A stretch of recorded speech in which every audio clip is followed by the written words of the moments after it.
Who are you now, today? Who were you 10 years ago? Do you think you're the same person? Do you believe who you were then is who you are now? Will you be the same person in 10 years? Does your past determine your future? Is your personality permanent? Dr. Benjamin Hardy has spent the last several years debunking that fixed mindset. His New York Times best-selling book, Personality Isn't Permanent, sheds new light on personality tests and assessments. Redefining a billion-dollar industry, Benjamin Hardy shows how to break free of self-limiting beliefs and rewrite your story. This follow-up to his groundbreaking book, Willpower Doesn't Work, Personality Isn't Permanent, is challenging traditionally defined boxes and providing a way to redesign your future self. Benjamin is not just a brilliant psychologist and author, but he has become a good friend. Benjamin was the first personality and total stranger I reached out to when starting the Extraordinary podcast. Not knowing the right protocol or procedures for reaching out to established figures, I had very little expectation of a response. But much to my surprise, Benjamin's team did respond, and we were able to not just have a great conversation, but ultimately spent the day together with our families becoming friends. Both he and his wife Lauren made the experience one I will always remember. That experience gave me the confidence to continue to reach out to authors, thought leaders, and influential people across the board. While I've not always had the same level of success with others, Benjamin demonstrated to me that it is possible. And for that, I will always be in his debt. Check out my second interview with Ben, where we discuss understanding personality in great detail. Learn that your personality isn't permanent in my most recent conversation with Benjamin Hardy. So how's the family? How are the twins doing? It's great, dude. Yeah. It's freaking great. Keeping you busy, getting any kind of sleep?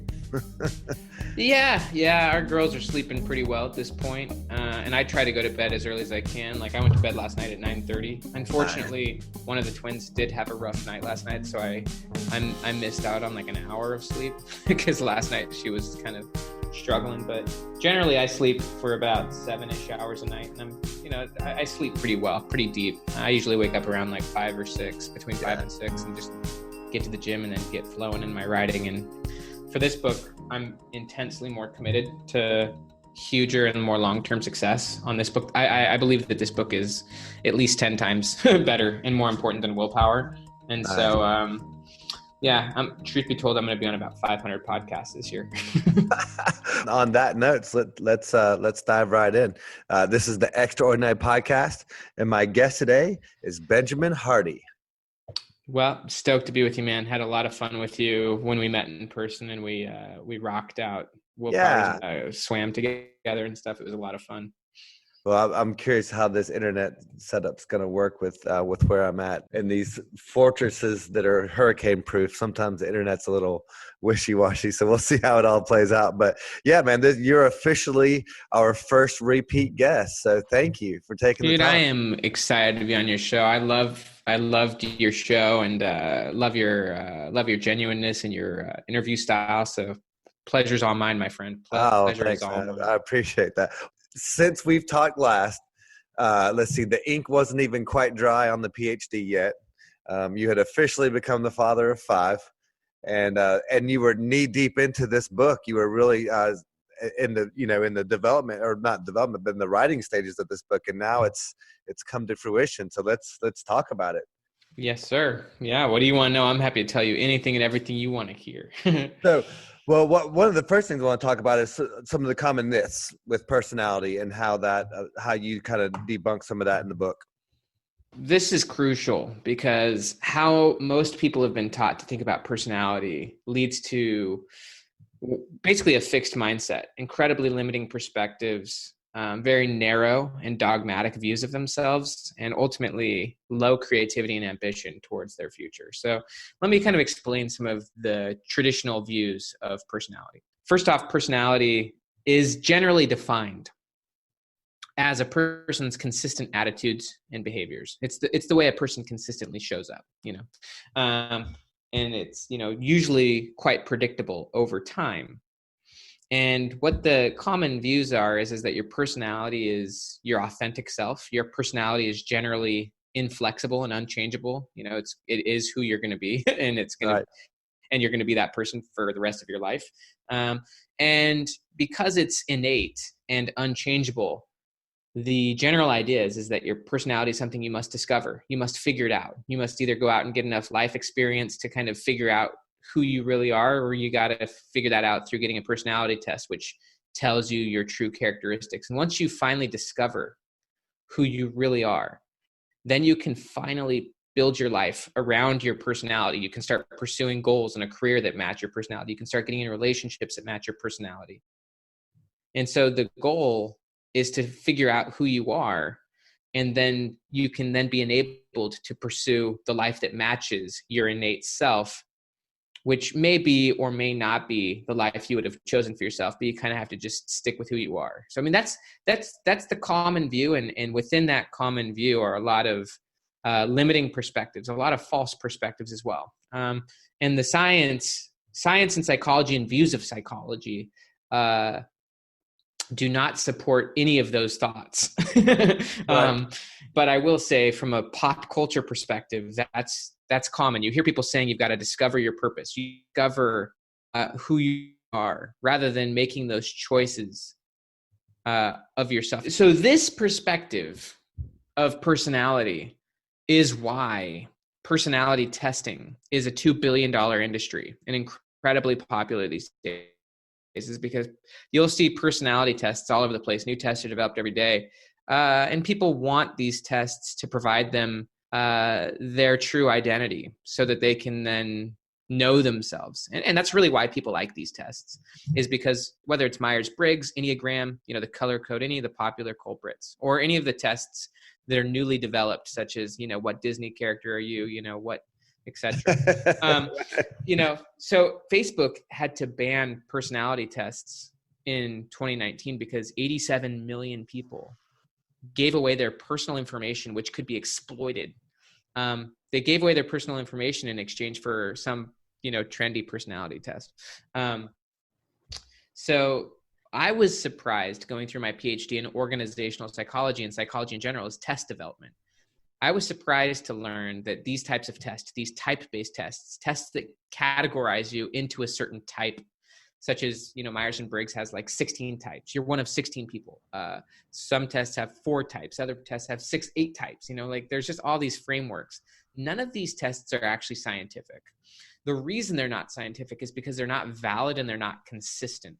And let me explain that. So basically, there's been a ton of research looking at personality development over time. And basically, if you take a single test, let's just say it's the Myers-Briggs, and you take that same test again a year later, you may get a similar score, but if you take the same test 5 years later or 10 years later, you're not going to have the same score at all.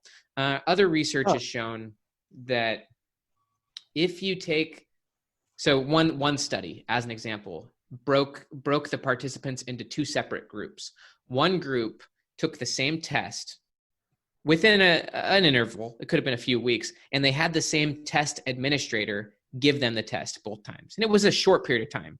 Usually if you take the same test and the same conditions, within a short period of time, you'll probably get a similar score. But the other group got the same test within the same time frame twice, but they had separate test administrators. And just by changing that one variable, where the person giving you the test was different, their scores were totally uncorrelated.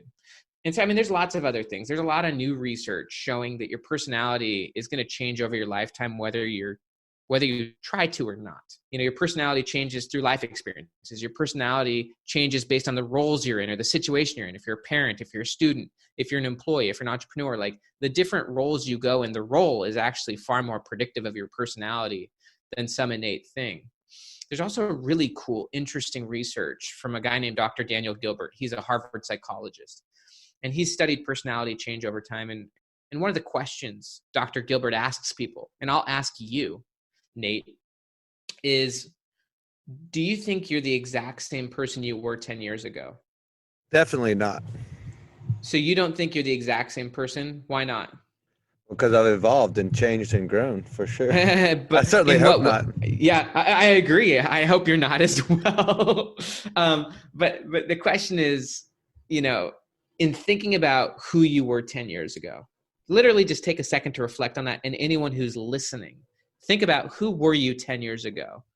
How have your perspectives changed, whether it be through hard learning experiences, whether it be through life experiences, whether it be through the books you've read? In what ways are you different? In what ways is your situation different? Your goals different? Your relationships different? Your beliefs? In what ways of even your interests, your tastes? How have those developed and changed over time? What were you thinking about? What were your mental models? Like, what was your paradigm?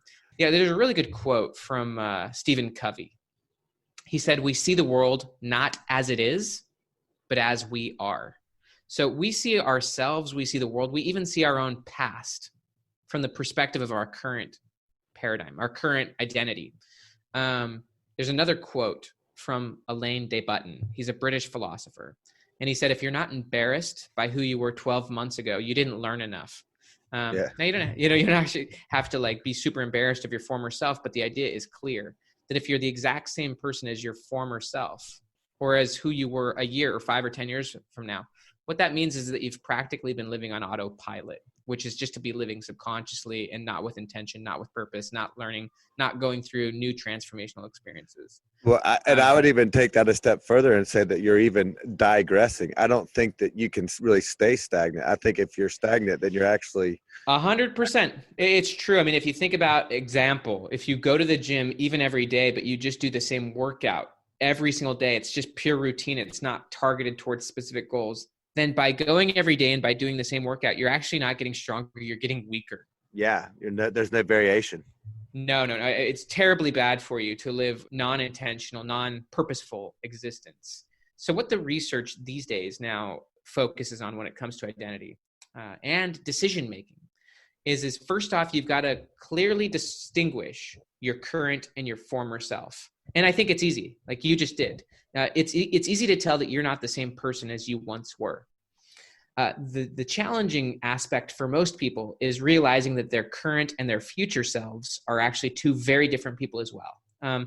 But this is a mistake that most people make. Most people think that their current self is, for the most part, who they are and who they're going to be. So as Dr. Daniel Gilbert says, he says, human beings are works in progress that mistakenly think they're finished. Most people think that who they are is who they are, and they've overly attached to their current views of themselves, their current identity, and their current paradigms. They're not flexible, and they haven't distinguished their current and their future self, and they're not even very clear on who their future self is. And why Daniel Gilbert, what Gilbert explains, and I think it's totally true, is he said, the reason people haven't clearly imagined a future self is because it's a lot easier to remember the past than it is to imagine the future. And so the key, and what Gilbert and what a lot of identity researchers have said, is that it's incredibly important to realize that your future self is not you. And hopefully they're better and different than you. Hopefully they've got better perspectives. Hopefully they've gone through good and bad learning experiences that help them to more clearly see things and set better goals and have better priorities and have more freedom, more success, more opportunity. Like, if your future self is quite similar in 4 or 5 years from now as your current self, then you haven't really advanced yourself. And so if that's true, that your future self is different from your current self, and hopefully they see the world better, they can make finer distinctions, they have clear priorities, then what that means is that you should hold more loosely your current identity, your current perspectives, and not over attach to or over obsess about or over defend the labels that you've currently acquired about yourself, which would lead you to a lack of creativity, a lack of willingness to try new things, and an over attachment to a specific self. So this is just a little bit. We can go back and forth. We can go multiple directions from here, but I just wanted to lay that groundwork that it really starts with identity. If you want to live an intentional, purposeful life, you've got to start with your identity. You've got to start with the identity of your future self, which would require you to think about who you really want to be and then become honest about that. And not only define your future self, which gives direction to your current identity, but begin making that your story, your identity narrative that you begin explaining to others, where you're honest, which is something that I find to be rare, about what you truly want and not worrying about what other people think. So that's that. There's some groundwork for you, Nate. Yeah, there's actually like 3 different wormholes I want to go down on that. So we'll start with the first Well, one. So, perfect. yeah, you talk about this in the context of personality, but one of the things that I've been fascinated with, and one of the areas of research that I'm really interested in, is this brain plasticity. And Oh the yeah, idea it's that brilliant. you can continue to learn. And I've kind of approached it more from the learning perspective of like, just because you're older doesn't mean that you have to stop learning. It doesn't mean that you have to define yourself by this certain role or by this certain thing or whatever, and that you can continue to learn, continue to grow, and that your brain is designed to do that. And I think in the past, it was just considered, well, you can't teach an old dog new tricks kind of thing. Yeah, there's actually a really good quote, and then I'll go into some interesting research. The quote is way back in the day from Napoleon Hill. Yeah, Napoleon, he's phenomenal. He's fascinating, controversial, but interesting. And one of the things he said is that the brain often needs a shock from the atrophy of habit. And so the idea is the brain often needs a good shock to alleviate the atrophy that comes through habit. And there's a lot of research in neuroscience these days explaining what the brain is. So the brain is a prediction machine. Its job, as you acquire information, as you have experiences, as you learn things, is to better predict the outcomes of your behavior. Your brain is always projecting potential scenarios. And so, as a result, because the brain's job primarily in forming memories and things like that is to help you better predict the outcomes of your behavior, when you're in new situations, novel situations, challenging situations, your brain sends a flood of emotions throughout your body, the fight or flight response, because you're now in a situation outside your comfort zone where you can't accurately predict what's going to happen. You start to freak out a little bit emotionally. And so you try to revert back to a safe situation where you can predictably expect what's going to happen. This, unfortunately, although it's a nice survival technique, stops people from learning. And really, the brain is most flexible and most malleable and is most lit up and creates new connections when you're in these types of situations. What neuroscientists have found these days is there's a concept called prediction errors. And that's basically when you incorrectly predict what will happen in a various situation. You make an error in your prediction, and what that leads to is learning. It leads to, like, for example, when a child touches a hot stove, they incorrectly predicted what would happen in that scenario, and they got a really intense form of feedback in the form of a burned hand. But those prediction errors is how your brain flexibly changes, adjusts, and becomes more plastic. You need to put yourself through new learning and emotional experiences. And over time, you can develop what's called tolerance for ambiguity or complexity. You can get more flexible in new situations and even come to thrive in them. And that's essentially where you build flexibility and confidence. Whereas if you don't have that, then you're going to avoid new situations, avoid novelty, avoid intensity. And over time, your life's going to become increasingly predictable, boring, and your brain's going to stop transforming. Right. And that can lead to a lot of mental health decline, quite frankly. Well, Goodness. And before we go down that wormhole, I want to back up just a little bit. One of the things that you were talking about before that I really think is relevant to what I've been trying to do is defining what that future personality is going to be like and trying to determine where you want to go. And I think with so many people, the reason why a lot of us get so stuck is that we haven't taken the time to figure out what do we want that personality to look like, what do we want to manifest for that our future selves, what we want that to look like. So how, with this book, how do you recommend or how do you advise people to kind of start to clearly define what that's supposed to look like? Because I think that's really the first step, right? It's incredibly important. And I would say the first step is shifting from the paradigm that you discover this self, that this is someone you must discover and figure out, and also your purpose, that's something that you find some passive way.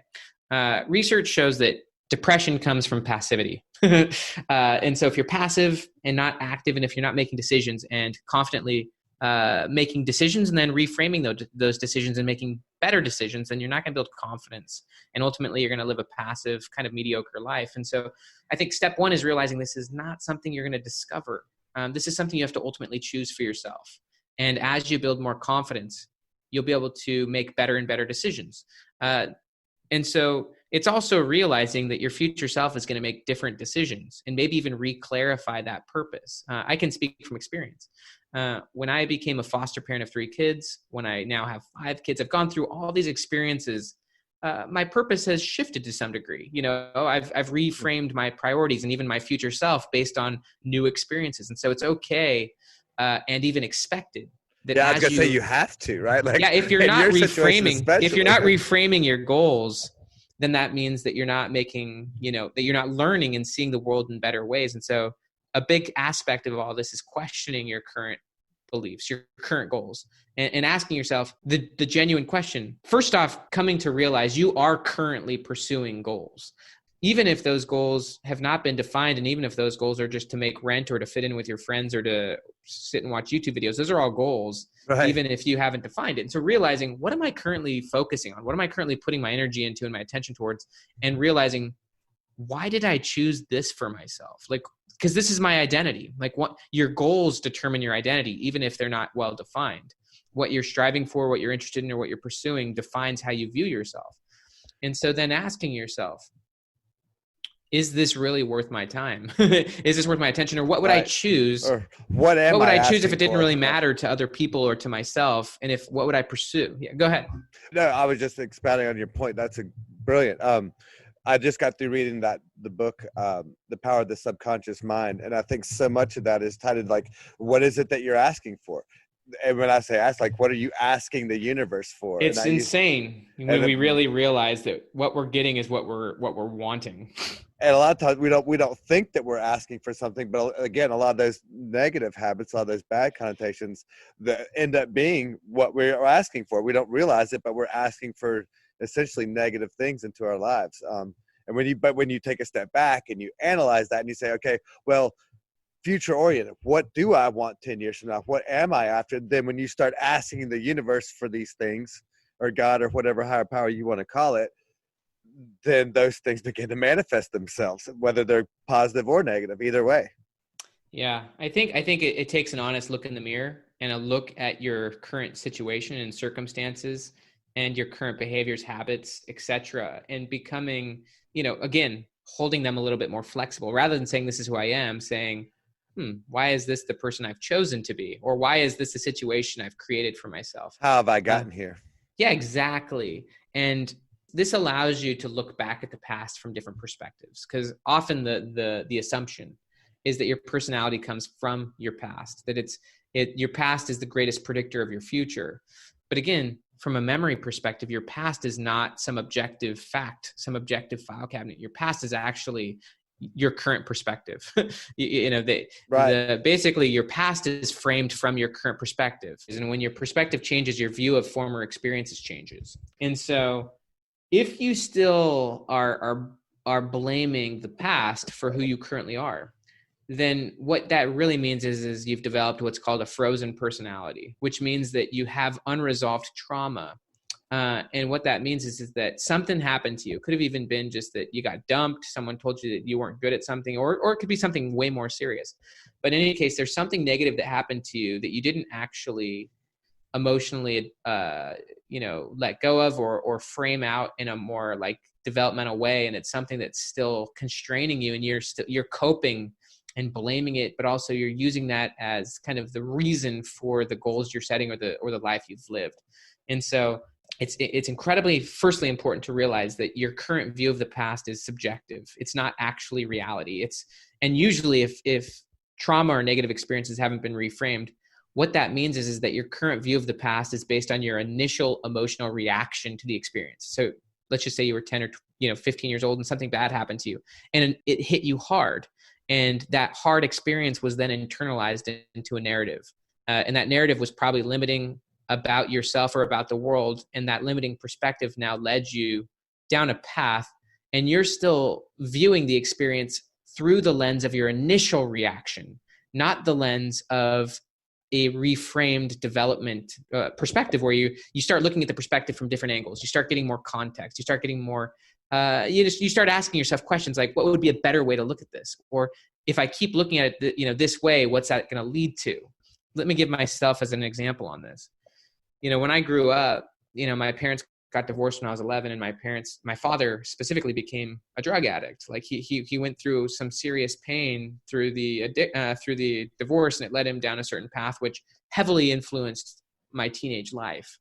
And obviously that impacted my view of myself and my personality and my identity, and even my goals, and my peer group led me down kind of a strange path for a while.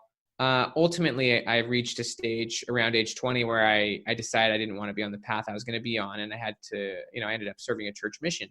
But through moving forward in my life, and also through trying to, better understand myself in the world, I ended up getting a PhD, having foster kids. Part of that process was having important conversations with my dad and asking him questions such as, what was your perspective of those experiences? How did it feel to you? Like, first off, opening the correspondence. Also, it's important to realize my dad changed a lot over those years. He ended up overcoming his addictions. He even ended up supporting people through therapy and helping them. And we developed a great friendship, became workout partners, became friends. But asking for more context and more understanding. So memory is all about context, not content. If you're focused on the content, then you think that things are inflexible and don't change. But when you focus on context, you realize that things are based on your current view. So when I was asking my dad questions, I was getting extreme context to the situation that I had no clue about. And that context allowed me to view the content or the specific events far differently, and allowed me to realize, wow, I can understand why these things happen. And I can also understand my limited perspective. And I can also now realize that, it's okay. And I love and forgive my dad, but also I love and forgive my former self. And you develop a compassion. Yeah, I'll share one quick. Yeah, go ahead. I said an empathy. Oh, extreme empathy. So let me share a crazy story that I recently heard that proves this point, that context determines how you view the content. Because this is insanely important.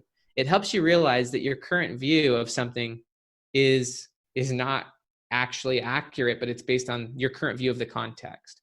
And when you get better context, you change the way you see things. Actually, Dr. Wayne Dyer said that. He said, when you change the way you see something, or when you change the way you see things, the things you see change. So here's the example. My mother-in-law was recently in the gym exercising, and there was this woman in the gym who she'd never seen before, this very overweight woman, like, let's just say incredibly overweight. And this woman was wearing very tightly fitted fitness clothing, very kind of revealing. And it ended up being kind of awkward. You know what I mean? It's strange. Right. And my mother-in-law could see it was kind of awkward for people at the gym, because that's just not maybe what you see on a daily basis. And, she was seeing some critical, judgmental looks, maybe some people sneering. And they ended up kind of working out next to each other at a certain point, like on various machines. And my mother-in-law just opened up a conversation with this woman. And quickly, my mother-in-law found out that this woman has actually recently lost 150 pounds. Mm-hmm. And so my question for you is, with that information, does that change how you see this woman at all? For sure. Absolutely. How so? Yeah. Because it's progress. It's, as opposed to, it changes your judgment for sure.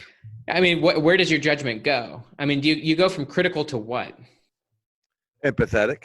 Not only that, but probably even inspired and freaking impressed, right? Absolutely. Like, how does that happen? How does just that one information, that little bit more context, immediately change everything about how you feel and think about this woman? And so that's just a reflection of, it's not necessarily the thing you're looking at, but it's the broader context and lens through which you're seeing it. And this is why it's incredibly important to realize that your current self hopefully sees things different from your former self. Hopefully you've got broader context because you've gone through experiences. You've hopefully learned a lot of things so that you're seeing things from the former perspective a lot more maturely. On that same level, hopefully your future self has a better context, better perspective, so that they can frame out your future in way better ways. It's funny. You just answered like the next 4 questions I had asked through the course of that. Boom, boom, boom, boom, boom. Knocking them out, man. That's beautiful. Well, so one of the things I wanted to talk about, one of the guys I interviewed yesterday experienced some trauma at a young age, and it involved being physically assaulted from over a girl, essentially, and experienced some post-traumatic stress from that. And it took him years to, number one, identify that that was one of the issues that created some of his mental insecurities that he was struggling with. But then two, then working through that process. Now that you've spent so much time with this research and so much time dealing with folks in this situation, what advice do you have for people that have dealt with some trauma and you don't want to let that define you? You don't want that to define your personality. How do you set up a system or a process for not letting that define who you are, and then overcoming that and growing from that and using that obstacle as a opportunity to then grow and become better, stronger for it?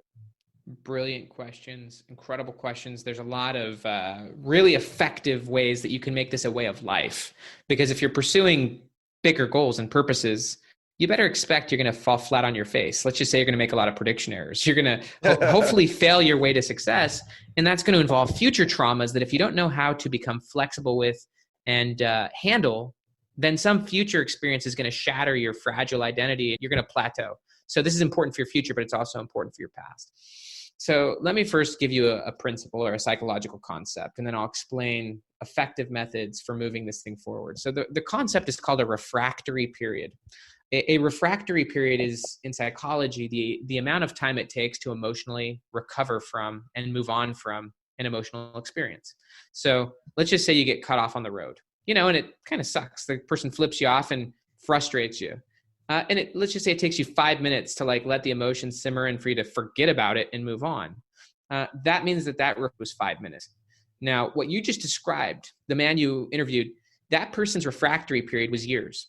Sometimes a refractory period lasts a lifetime in which you never actually emotionally recover from an experience and move on.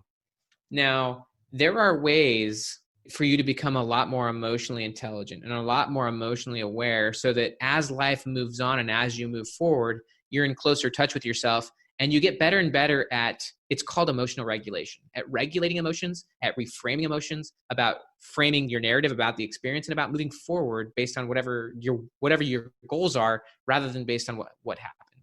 So it's key to realize that what you want from the past, as you described, you want anything that happens to you to happen for you. You want it to be fodder that you can use to move forward. And the only way for that to happen is if the past is information rather than emotion. If the past is information, you can use it. If you had a hard experience and if something happened or someone let you down or someone betrayed you, hopefully you can transfer that experience to learning and information.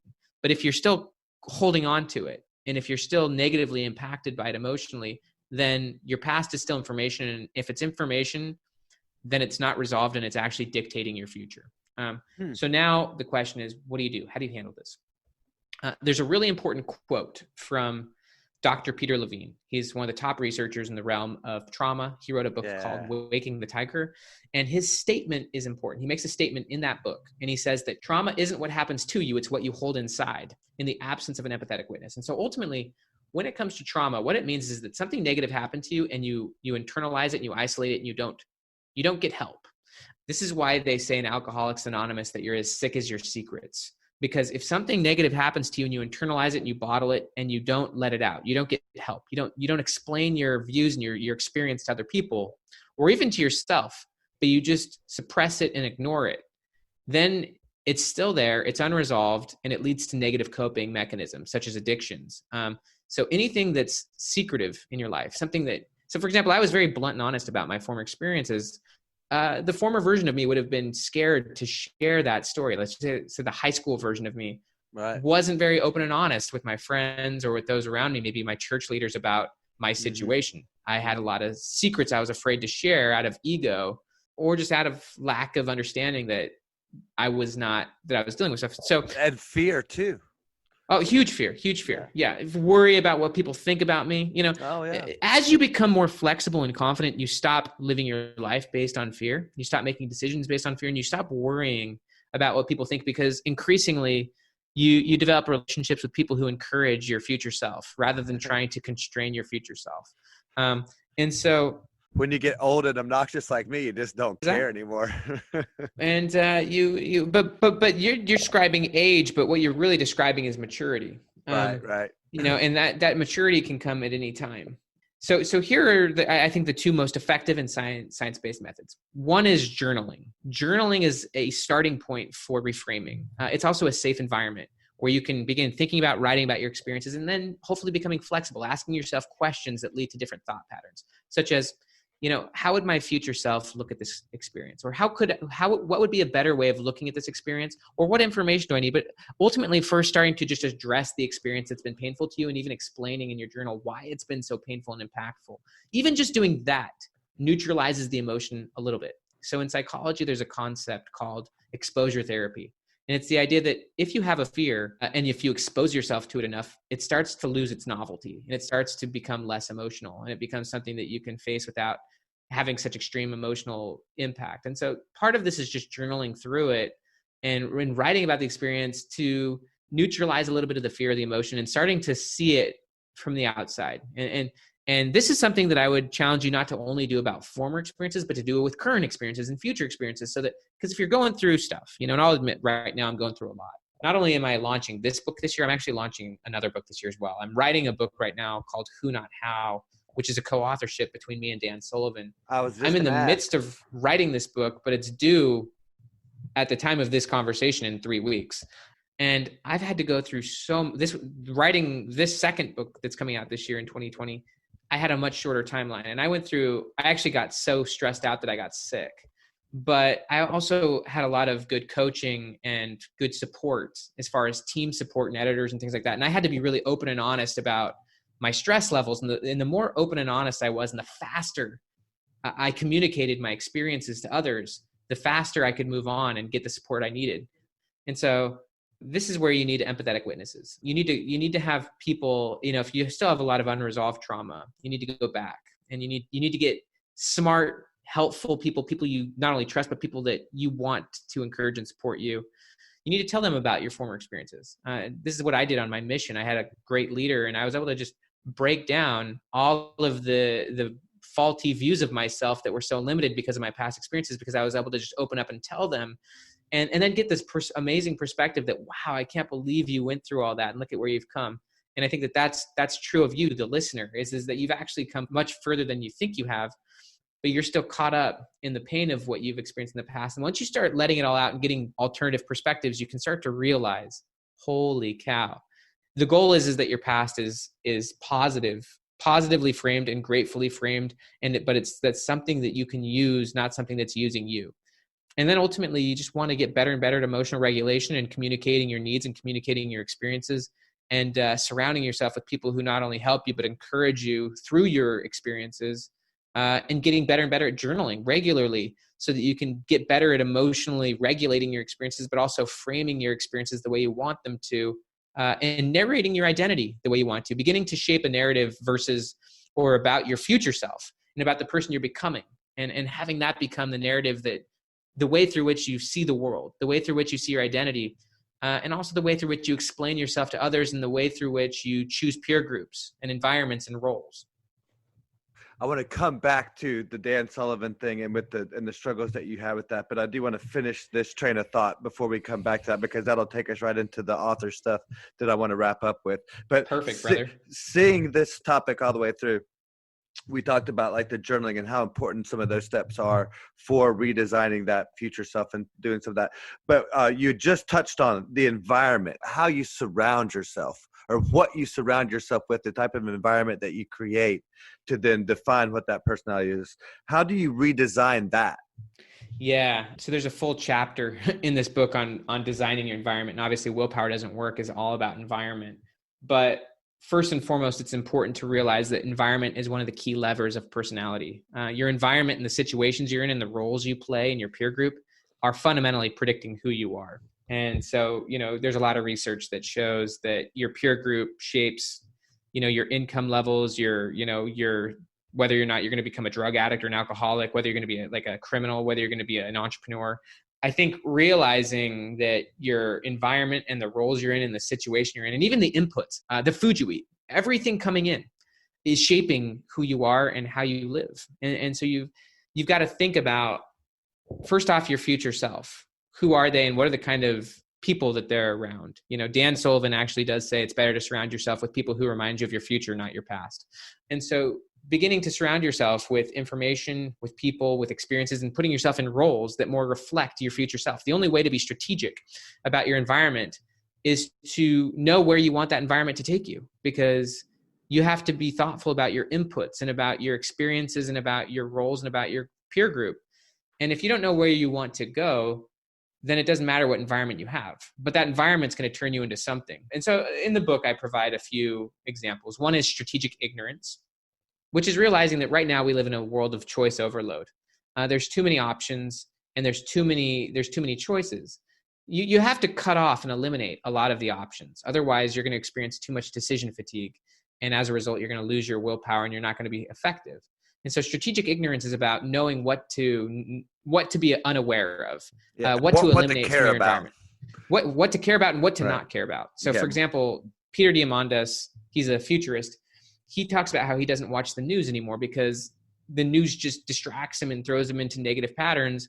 And so that's something he's unaware of. But that doesn't mean he's unaware. I mean, he's a futurist. He has to know about current events. And so he's got better filters. He's strategically ignorant of most news sources, and he doesn't let that come to his consciousness. He blocks those inputs because he knows that they take him the wrong direction. Seth Godin, he's a business author. One of the things he said is for a long time, he used to read the comments on Amazon about his books, and he just realized that put him down negative paths emotionally.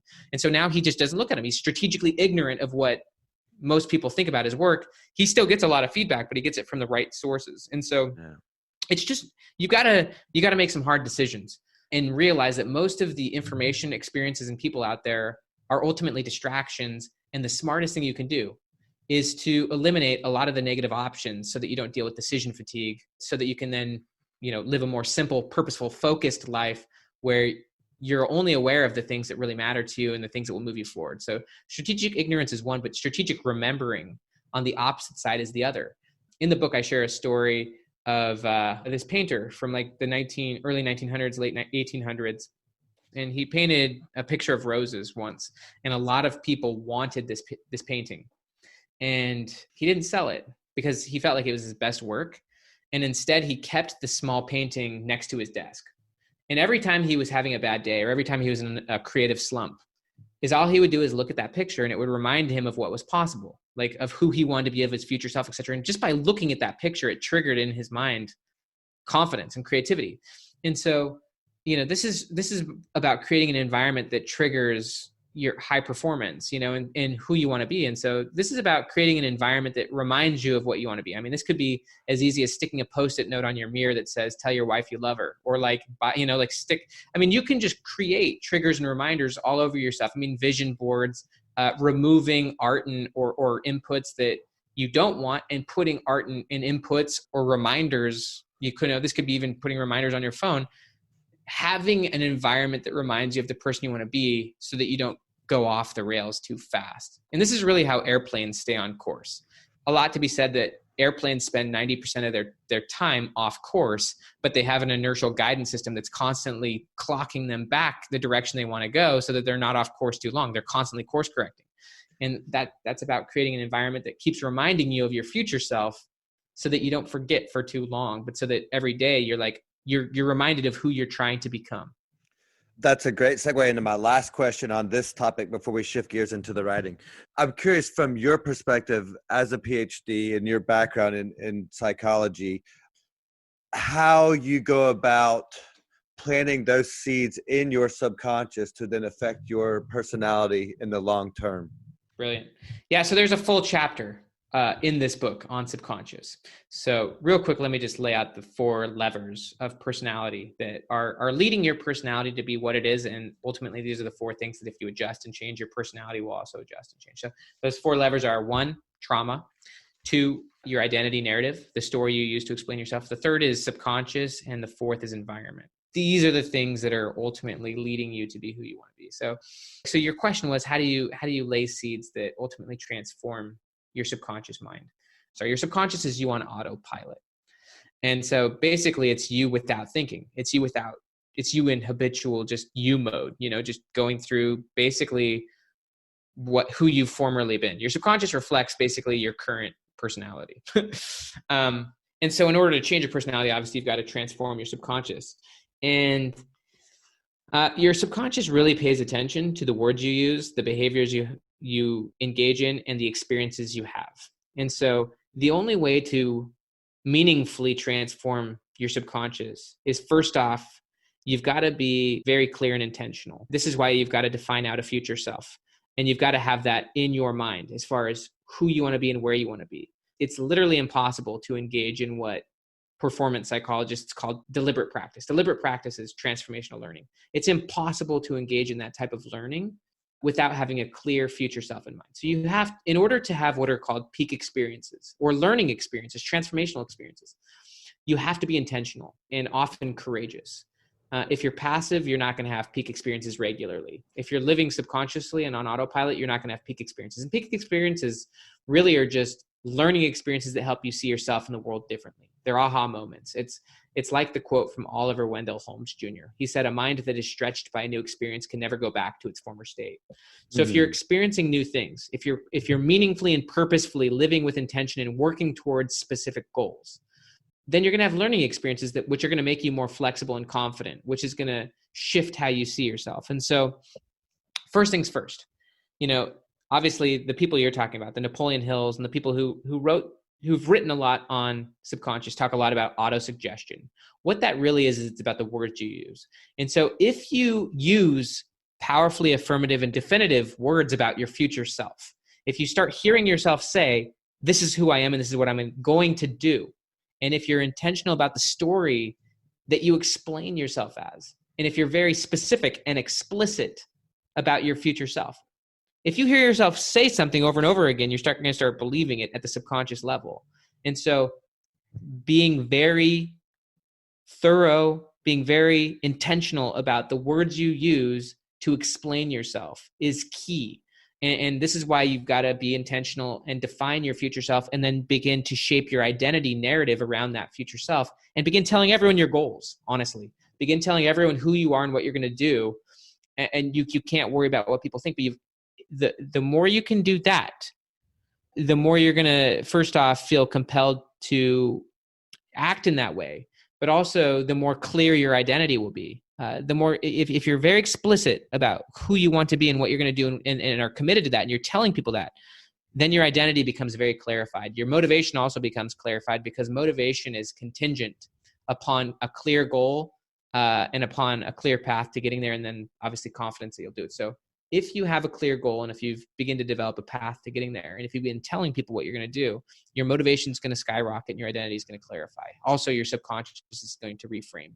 But ultimately, then you need to begin acting towards that future self. This is about living intentionally, not on autopilot.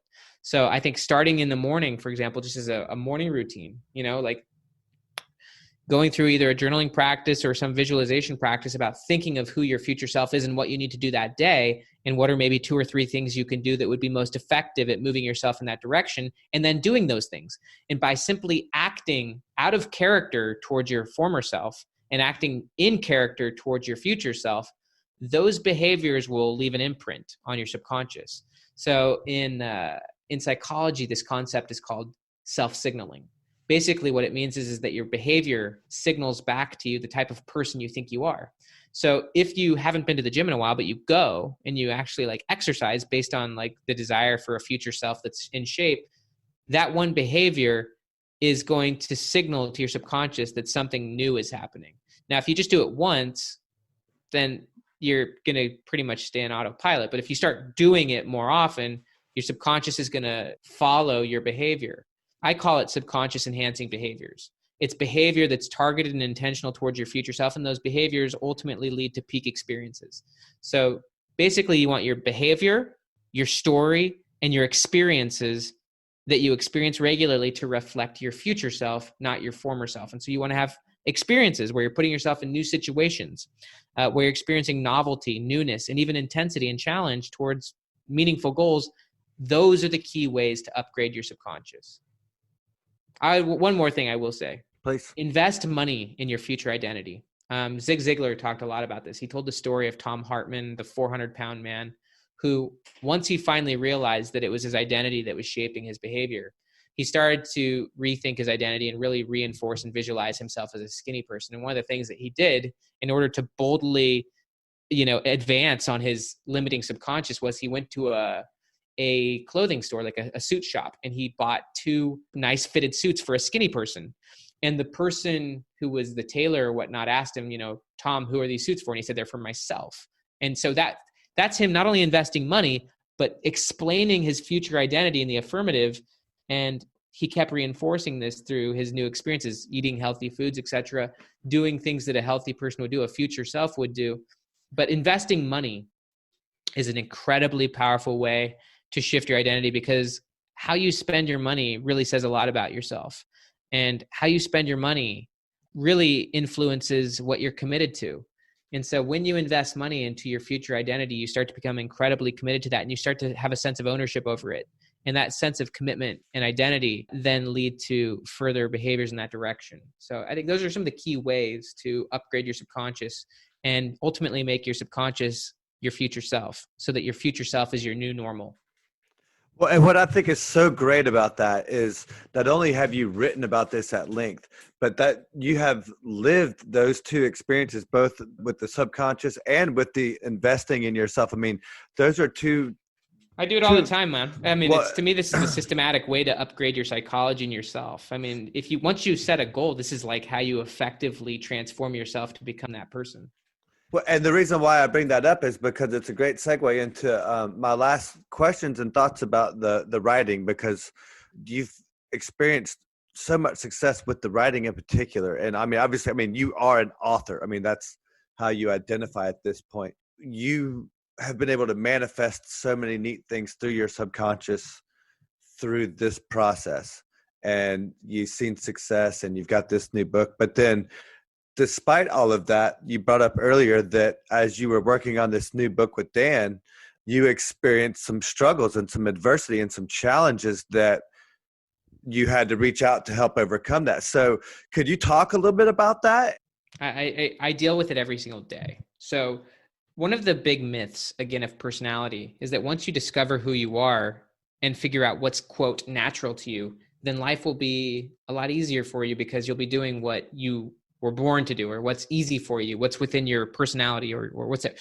That is such a false premise. If you ask anyone who's brilliant at what they do, they will say that what they do is the hardest thing they do. So, I mean, if you ask a professional tennis player, what's the hardest thing you do? It's playing tennis. It's not easy, because they keep pursuing a Just future because they're self. good at it, right? Yeah, but it's also because they are not complacent. Like, they're choosing to keep getting better.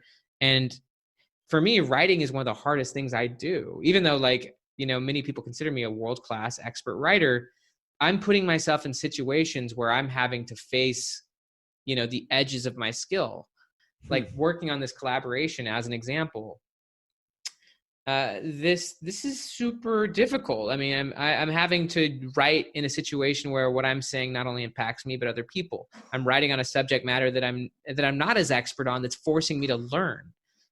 The stakes are higher and different. Also, the feedback and the editing I'm getting is different. And the pressure that I have to face emotionally is different when it's not just me, and the timeline is shorter.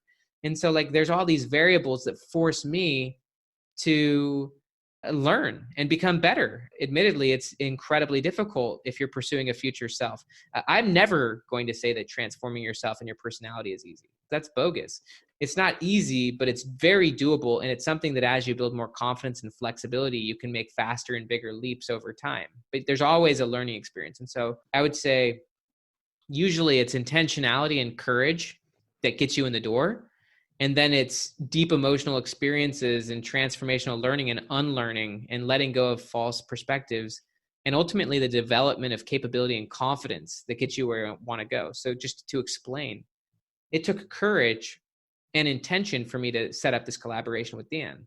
But once I got into it, I realized I was in over my head, because intention and courage mean that you're pursuing something above and beyond your current self. Scary stuff. Yeah, you're putting yourself in a new situation out of courage and intention. But once you're in that situation, you realize, holy crap, this goal is above my current self and above my current capabilities. I'm not actually the guy who can write this book. My future self is the person who has written it, but my current self is not there yet.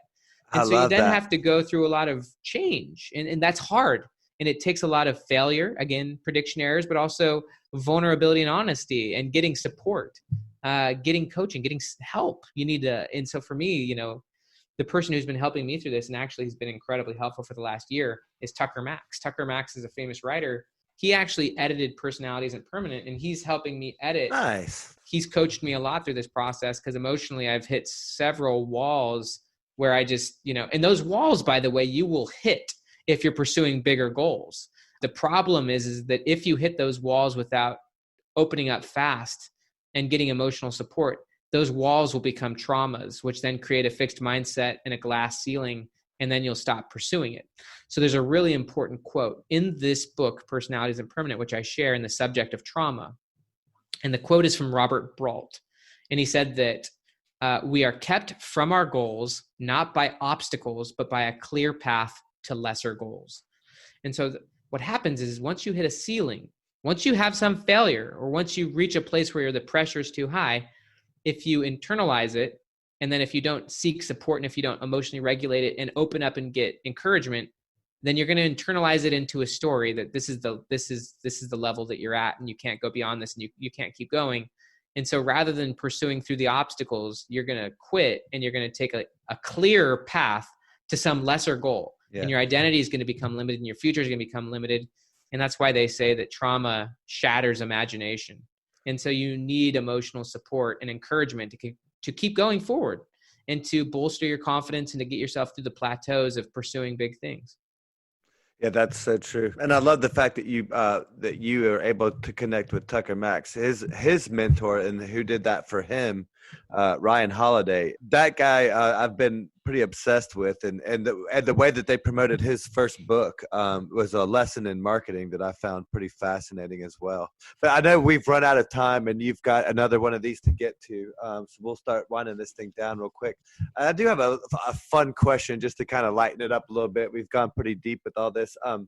What's an item under $100 that you could not live without that you use on a regular basis? A journal. That was too easy. I should have known that one.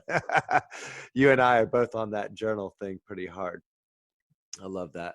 Anything else that you want to cover on the real? I hope that you got value out of this. I hope your audience got value out of this. My challenge for anyone who listened to this is buy Personality Isn't Permanent. This book's going to shock your system in a really good way. It's going to show you so many things that will explain why your life has gone the way it is. And it's going to really show you the path to ultimately choosing what you want and becoming that person. This book is going to change your life. I can say that with confidence. It's going to be one of the biggest books you will see in self-help over the next several years. And so I would challenge you to buy this book and to take your life to the next level. And thank you for the opportunity for me to be on your show, Nate. Talk to you later, man. I'm about halfway through the book, and it's been amazing so far. I'm excited to get through the rest of it, and it's transformational to say the least. And I'm really excited about the next book with Dan. I think with Dan Sullivan. Oh, you're gonna like it, man. That book amazing. Comes out in October. So well, he's such a neat guy and such a cool personality. It's so cool you guys got to spend some time working together. I know these guys have been you've really been fortunate to have some amazing mentors in your life. These guys are Tucker. Yep. Dan, and I would say that the only amazing. way to get forward aggressively in your life is to get incredible mentors and collaborations. That's the way the to moment do it. you stop getting coached at something is the moment you stop learning. Before we go, I want to ask you, what are your future plans now that you've got this wrapped up with Dan? Are you going to actually take time to catch your breath, or what does the future hold? And then just want to give you a quick chance to plug your social media or how folks can find you. The only thing I'll plug, dude, is just to buy the book Personality Isn't Permanent. You can go to benjaminhardy.com and learn more. You can read my blogs and stuff off my website, but the only plug is Personality Isn't Permanent. Buy the book and that's the biggest thing. As far as future plans, 2020 is a huge year. I'm launching 2 books, Personality Isn't Permanent and Who Not How. There's obviously going to be a little bit of overlap in the marketing of those books. I'm doing between 400 and 500 podcasts this year. I've learned from experiences. Yeah. So I kind of failed at launching Willpower Doesn't Work. And so I've learned from my former experiences. My past is information that I can use. It's not emotion that's limiting me. And so where I'm going with all of this is that my future self, I believe Personality Isn't Permanent is going to sell millions of copies. In fact, I'm committed to that. I'm going to learn how to make that happen. And in a couple of years from now, I'm going to take a big break. I mean, Good. in 2021, I'm going to take plenty of time off, probably a 3-month sabbatical. I already know the next book I'm going to write after I get through Who Not How with Dan. But I'm going to slow a lot of things down. And my future self, once I've reached, where I want to go with the stuff I'm currently building, is I'm going to kind of walk away from a lot of the entrepreneurial stuff. I'll keep writing books, but I'm going to do a lot more spiritual stuff, a lot more missionary work, a lot more kind of religious pursuits. And that I'll still be writing business and self-help and still have interesting collaborations, but I'm going to step pretty far back from those. And I'm going to be focusing my attention on other things that I feel more called to do, my future self, the person I want to become. And so, that's specifically what I'm going to be doing in the future, man. Probably close to like 2 or 3 years from the recording of this, probably 2. I'll be in a really great position to kind of step away from a lot of things and focus a lot of my attention on my higher priorities. Well, that's a beautiful way to wrap this up, because the whole theme of this podcast and what we try to do is talk about a lifestyle design and how you craft a lifestyle based on the things that you love. And that doesn't mean just taking the easy way out and becoming a yoga instructor and moving to Bali, but it means working hard, defining what you want to do, and then defining the lifestyle you want to create around that. And that's definitely what you're doing now, and it's what you've been a great example to me for. So grateful for that, and grateful for your time, man. Really appreciate that, and good luck with the future. Look forward to the book. You're the man. I can't wait to talk to you again. Talk to you soon, brother. And thank you for letting me be on your show. See you, brother. We'll talk soon. Take care.